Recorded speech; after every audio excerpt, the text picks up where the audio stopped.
Hi everyone, welcome to day 28 of our Springboard with Java series. Previous వీడియోలో మనం controller annotation గురించి నేర్చుకున్నాం. ఈరోజు మనం రెస్ట్ కంట్రోలర్ యానోటేషన్ గురించి తెలుసుకుందాం. ఫస్ట్ రెస్ట్ కంట్రోలర్ అంటే ఏంటి?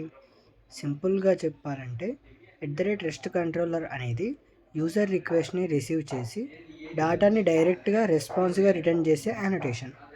మరి కంట్రోలర్కి రెస్ట్ కంట్రోలర్కి డిఫరెన్స్ ఏంటి? కంట్రోలర్ మోస్ట్లీ HTML పేజెస్ని రిటర్న్ చేస్తుంది.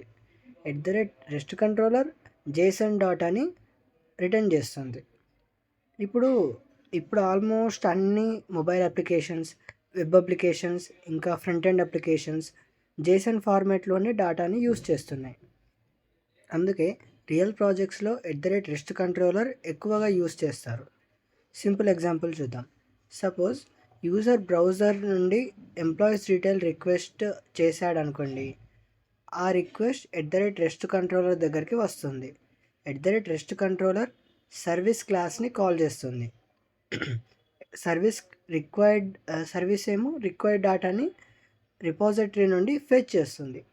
రిపాజిటరీ డేటాబేస్ నుండి డాటాని రిట్రీవ్ చేస్తుంది.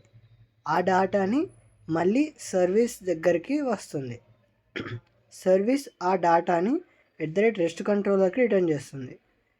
రెస్ట్ కంట్రోలర్ ఆ డాటాని JSON ఫార్మాట్లో యూజర్కి సెండ్ చేస్తుంది. రియల్ లైఫ్ ఎగ్జాంపుల్ చూద్దాం. మీరు ఫుడ్ డెలివరీ యాప్ ఓపెన్ చేస్తారనుకోండి. రెస్టారెంట్ లిస్ట్ స్క్రీన్ మీద కనిపిస్తుంది. ఆ ఇన్ఫర్మేషన్ HTML పేజ్గా రాదు, JSON డాటాగా మొబైల్ యాప్కి వస్తుంది.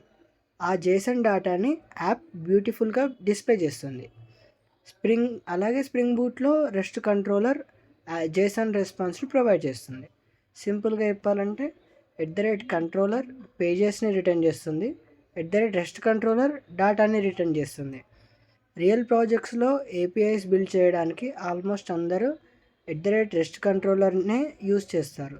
నెక్స్ట్ వీడియోలో మనం REST APIs అంటే ఏంటి, ఇంకా ఎందుకు ఎవ్రీ స్ప్రింగ్ బూట్ డెవలపర్ దానినే నేర్చుకోవాలి అనేది తెలుసుకుందాం. Thank you. Follow for more updates.